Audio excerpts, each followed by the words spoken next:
Bonjour à tous et bienvenue sur le podcast J'ai l'œil du tigre. Je suis Claire, la muséographe et scénographe de Fun in Museum.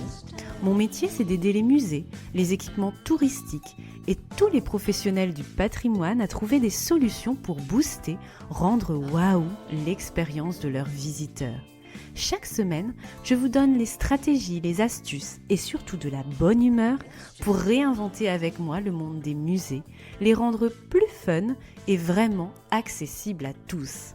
Alors mettez-vous à votre aise, installez-vous confortablement et c'est parti pour l'épisode du jour.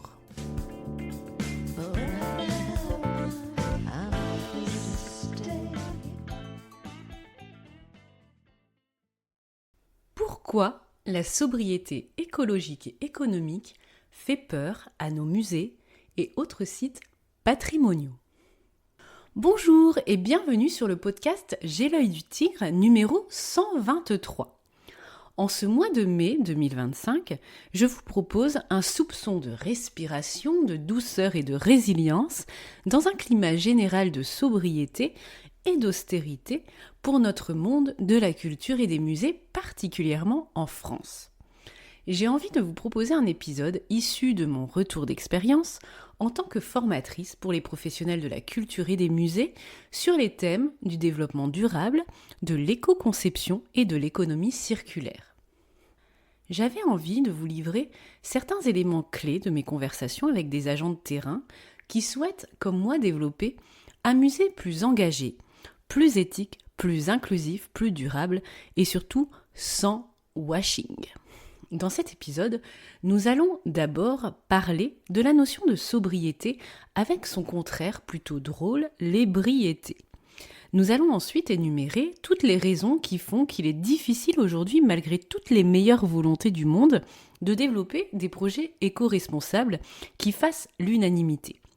Je vais également vous confier certaines peurs et frustrations qui sont tout à fait légitimes lorsque nous sommes dans un contexte de changement et de transition où l'expérimentation, la recherche de solutions font partie du jeu et de la destination.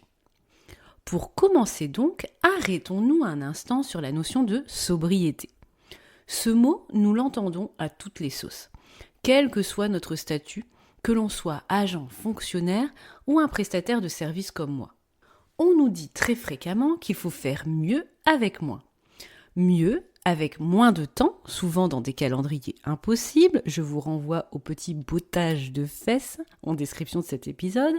Mieux avec moins d'argent, en remettant parfois en cause la valeur du travail à accomplir pour celles et ceux qui créent et font émerger concrètement les projets dans la réalité de terrain.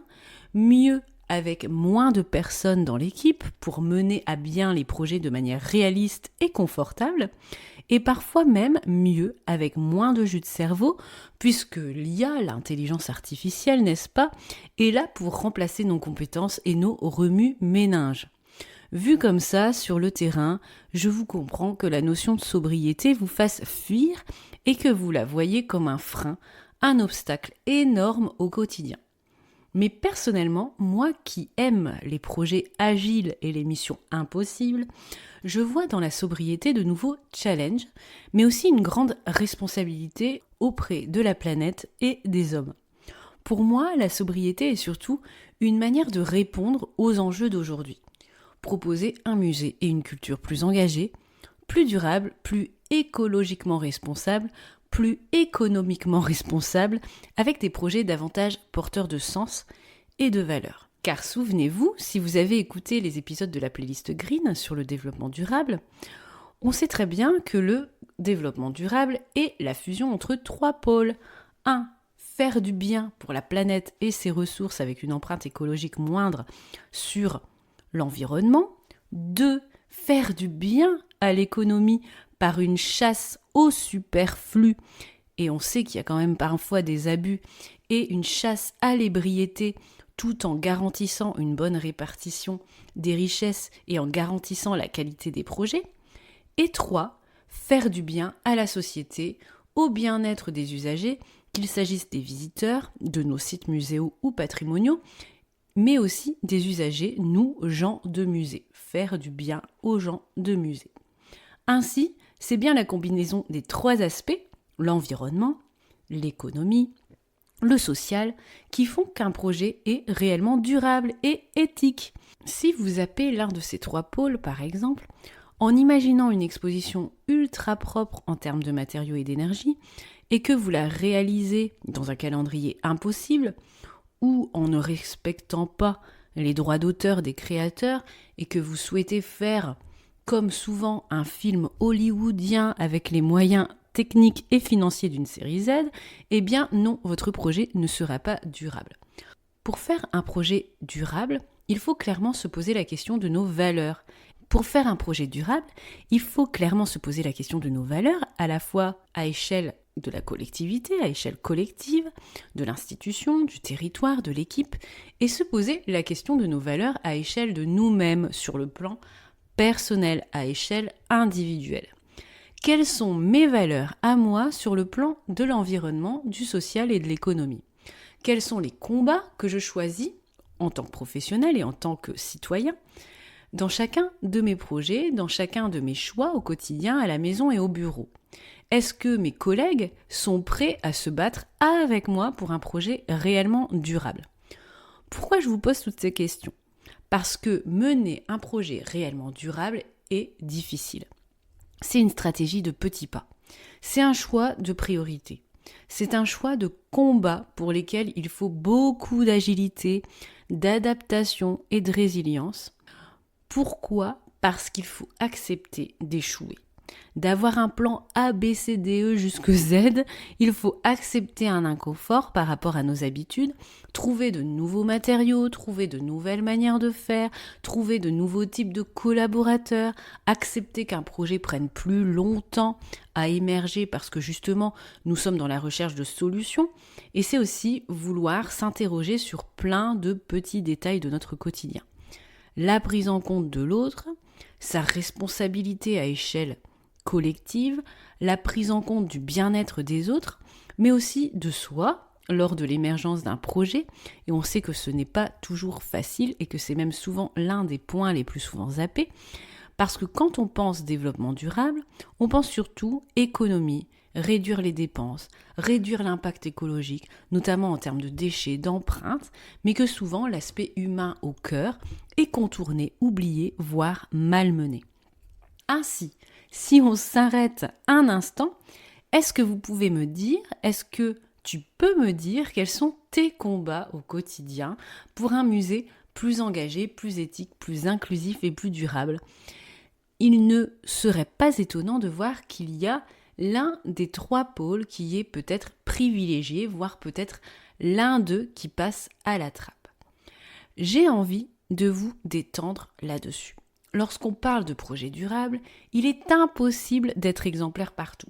C'est une quadrature du cercle à trouver, ce sont des priorités à choisir, c'est une stratégie de petits pas. On tente de s'améliorer sur l'un des aspects du projet en pensant à ces 3 pôles, mais il est impossible d'être exemplaire partout. Il faut choisir ses combats par rapport à un contexte de projet, un contexte humain, un contexte technique, un contexte calendaire, financier, politique, et je dirais un contexte de personne à personne. Car ce que mes 17 ans d'expérience dans les musées m'ont apprise, dans les projets durables, mais aussi mes conversations avec vous en formation économie circulaire et développement durable, c'est que mener un projet sobre, écologiquement parlant, économiquement parlant, humainement parlant, est très difficile, car on se heurte à des avis et des envies aussi très divergents sur ces sujets. On me rapporte souvent des conflits de génération, notamment avec des baby-boomers décideurs peu enclins à ces questions d'inclusion, d'économie, de sobriété, de préservation des ressources et de l'environnement, bien que je ne me permettrai pas de généraliser les situations ici, bien évidemment. On me rapporte aussi des conflits de valeurs et d'engagement entre agents, car oui, si pour vous et moi, l'environnement, l'inclusion, etc. peut être des valeurs importantes, tout le monde ne partage pas cet avis. Il y aura tout le temps quelqu'un dans l'équipe ou dans notre réseau de partenaire qui voudra rester libre sur ces aspects. Ne pas vouloir chercher de nouveaux prestataires plus verts, ne pas vouloir changer ses pratiques de projet ou essayer d'évoluer dans les matériaux qu'on utilise pour créer des outils de médiation par exemple, ne pas vouloir forcément rendre la culture accessible à tous et puis vouloir préserver on ne sait pourquoi un certain élitisme, pas vouloir forcément prioriser l'usager avant ses propres désirs personnels, on en connaît tous des personnes comme ça, n'est-ce pas? Ne pas vouloir trier les déchets lors d'un démontage d'exposition ou même dans la simple salle de pause, expérience vécue. Alors souvent, ces efforts de transition sont vus comme une contrainte complémentaire par les personnes et surtout un frein à la liberté individuelle. C'est finalement des schémas de résistance qu'on retrouve très régulièrement au quotidien avec des envies très individuelles de vouloir consommer responsable ou pas, trier ou pas, prendre les transports en commun ou pas au lieu de prendre sa voiture, d'économiser l'eau ou pas, d'éteindre les lumières ou son petit écran d'ordinateur ou sa petite multiprise quand on sort de son bureau.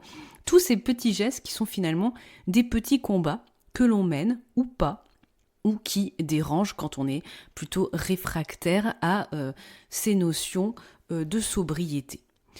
Une chose est sûre, c'est qu'à chaque fois, même au quotidien, être exemplaire sur le durable est difficile et on doit choisir le ou les petits pas qui sont possibles pour nous en fonction d'un contexte. Pour les projets culturels et d'exposition, on est dans le même schéma de devoir choisir nos petits pas pour ce projet là, ici, maintenant, avec telle ou telle personne, tel ou tel contexte et contrainte plus ou moins enclin à cette sobriété et à cette marche vers le durable. Oui, c'est difficile, oui, c'est inconfortable, oui, on doit essayer de s'améliorer sur tel ou tel aspect tout en acceptant qu'on devra renoncer, faire le deuil sur certains volets qui n'est pas possible ici, là, maintenant, dans ce contexte avec telle ou telle personne. Mais ça fait partie de la transition du durable, qui est avant tout un cheminement et une destination. Bref, il faut vraiment se détendre là-dessus. Mais à un moment donné, il y aura la légalité qui viendra se mêler à tout ça. Et oui, c'est toujours la même chose. L'obligation de fournir un bilan carbone, l'obligation de répondre à certains critères de bien-être des usagers, l'obligation de trier les déchets ou d'avoir recours à certains matériaux plus propres. La légalité va nous forcer à prendre ce tournant et à changer. Mais avant de se retrouver le nez collé au mur avec cette obligation de changer, ce qui semble pour moi important aujourd'hui, c'est de continuer cette stratégie de petits pas en toute résilience et alignement avec nos valeurs personnelles et collectives. Choisir les combats qui font sens pour nous, ici, là, maintenant, aujourd'hui. Pour moi, mais aussi pour toi, pour vous, à échelle individuelle et collective. Et ça, ce sera déjà bien. Cela fait 10 ans avec Fun in Museum que je réalise des projets réellement durables, notamment avec mes clients outre-mer dans le milieu insulaire. Milieu insulaire oblige de traiter le développement durable, ça fait partie de l'équation. Et moi, ça fait 10 ans que je fais ça. Des plans A, B, C, D, E, F, etc., j'en ai connu beaucoup. Des deuils et des renoncements sur ce volet durable, j'en ai connu beaucoup. Des inconforts, même en tant que prestataire engagé dans l'éco-responsabilité depuis longtemps, j'en connais beaucoup. C'est normal, le changement est difficile pour tout le monde, pour vous comme pour moi. Et puis surtout, parfois, les solutions, les matériaux, les pratiques n'existent pas encore et il faut les inventer, seuls et de manière préférable, ensemble. Voilà ce que je voulais vous dire aujourd'hui sur la sobriété environnementale et écologique. Il ne faut pas en avoir peur. Il ne faut pas aller contre elle. Il faut l'accompagner petit à petit pas par petit pas, aligné avec nos valeurs d'institution et nos valeurs personnelles, parce que sinon, bonjour la frustration et le désalignement, et voilà pourquoi on se réveille tous les matins, à échelle individuelle et à échelle collective. Alors dis-moi, quel est ton engagement aujourd'hui pour un musée plus engagé, plus éthique, plus durable, plus inclusif? Quel sera ton petit pas à échelle individuelle, à échelle collective pour ton prochain projet? Quelle sera ta priorité? Il peut s'agir d'une chose très simple, toute simple, par exemple, intégrer la question du graphisme durable dans un futur livret de visite, essayer de diminuer les surfaces peintes dans la prochaine exposition, essayer de penser à la fin de vie du projet et à la valorisation de ce qui sera produit sur le plan physique et intellectuel pour le projet suivant, faire un bilan du projet en fonction d'un critère qui compte pour nous, pas seulement le nombre de kilomètres, de nombre de visiteurs, de nombre de CO2 dépensés et consommés, mais peut-être aussi calculer la satisfaction des usagers, le bien-être des visiteurs et le nôtre tout le long du projet, par exemple. Ça, c'est aussi du durable, c'est aussi important que des quantités de kilomètres, de mails et de kilowattheures d'électricité dépensés et consommés. Voilà, donc chaque petit pas se vaut, chaque petit pas est important. L'important, c'est qu'il résonne vraiment en vous et qu'il compte pour vous à échelle individuelle et collective. Parce que je pense qu'en tant que professionnel de la culture et des musées, on a chacun un rôle à jouer dans la transition écologique et dans le progrès de l'être humain sur ces questions tout simplement. Je te laisse ici avec ces quelques idées et surtout avec cet esprit de résilience et de progression possible par petits pas. J'espère que cet épisode vous a plu et vous a fait du bien, qu'il vous a apporté de la douceur et de la respiration dans un contexte qui n'est pas tous les jours facile sur ces questions. Je vous souhaite une bonne matinée, après-midi, soirée, où que vous soyez. Et si vous souhaitez vous former et avancer sur ces questions de l'économie circulaire et du développement durable, retrouvez en description de cet épisode mes futures formations en présentiel sur ces questions, notamment pour le CNFPT et les agents territoriaux. Et moi, je reste là, disponible sur les réseaux sociaux, sur Instagram et LinkedIn, en tant que prestataire engagé sur ces questions, qui essaie de faire sa petite stratégie de petits pas au fur et à mesure des projets avec vous. À bientôt.